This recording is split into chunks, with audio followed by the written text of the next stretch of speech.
Let's hit OKC really quickly before we get into the Yep. macro stuff that we want to get to. Is this a worrisome performance for you? Let's just start there. No, because in a single elimination game, in any one-off game, anybody can beat anybody, right? That's what makes the NCAA tournament, for instance, so exciting, right? Is Yeah. because a 16 seed can lose to, can beat a 1 seed, right? Like that's what makes it super exciting. So not concerning from this particular game perspective, but something you said on Blue Sky, and then I had to think about it and say, oh, you're right. Do the Thunder need to get more shooting? And I think they do, right? Only because as a team, they only shoot 35% from three. And I know that's not a big part of their offense. They're a big dribble drive, pass out, right? And Chet's missing, and that matters, right? Because Chet's an elite three-point shooter. But you can never have enough shooting, right? So they can definitely go out and get more shooting.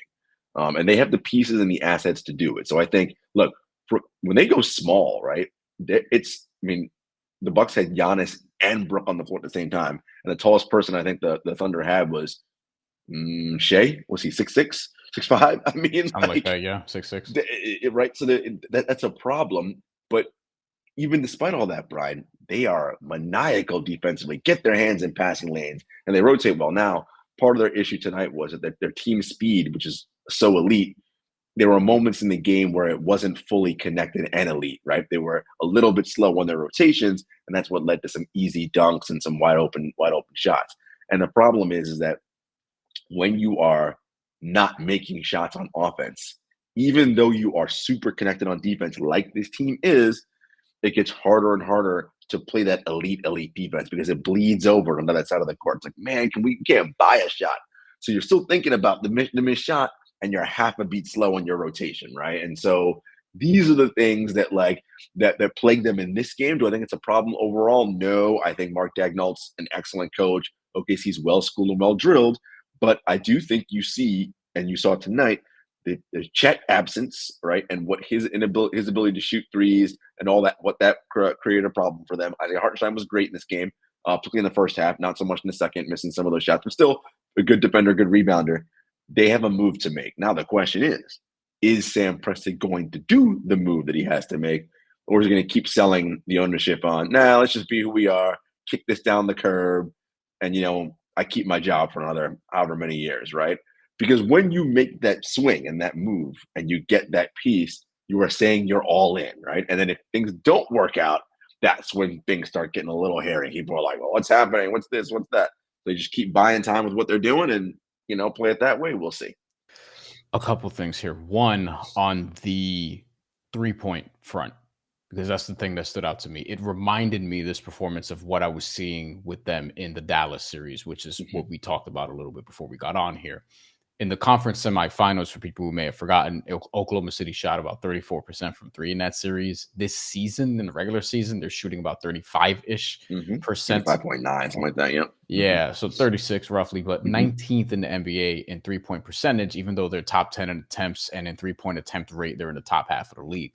So the volume is pretty much where you'd expect, but the percentage, there's a gap between the volume and the percentage, which means you need better shooters. You're getting the shots, you're getting the looks, and ultimately they're not going to be a team that's going to shoot at the same rate as, say, Boston, for example. Nobody is, correct. But you get what I'm saying. Their process is a little bit different, and that's sort of taken after Shai Gilgeous-Alexander, who is not somebody who's going to destroy you from three. He has that capability here and there, but ultimately he does his work inside the paint, and at the foul line, honestly. Right. So to me, I was like, all right, we saw this for an entire playoff series. We saw it again in a big spot here. Don't want to overreact, but I do think this team needs shooting, and shooting you could trust in the playoffs, which is going to be hard to find, because even if you do find it, one name that jumped out to my head, and I don't think this is going to happen because I don't think the other team would trade this player, even though I feel like they should be a little bit more open to it, but Duncan Robinson.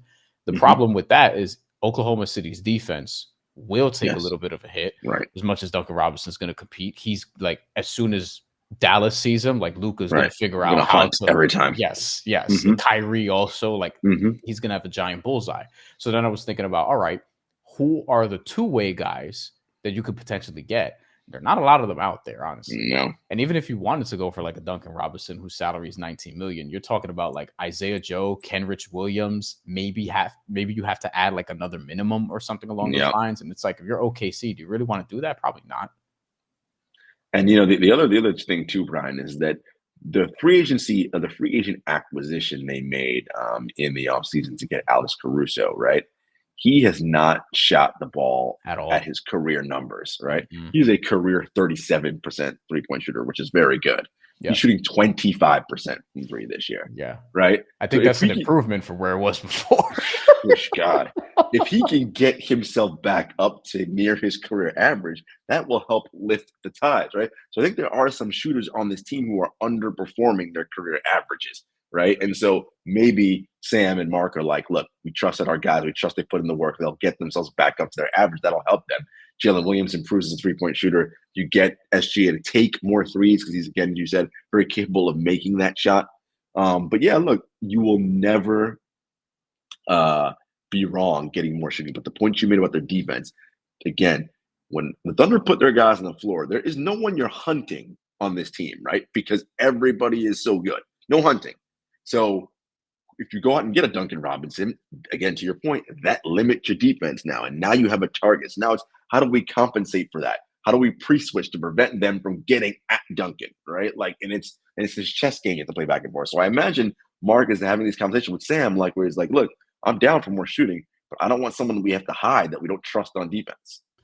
And Thunder fans, I'm not saying trade for Duncan Robinson. I'm not saying that at all. But I just a name like Yeah. I do wonder, can you get a shooter?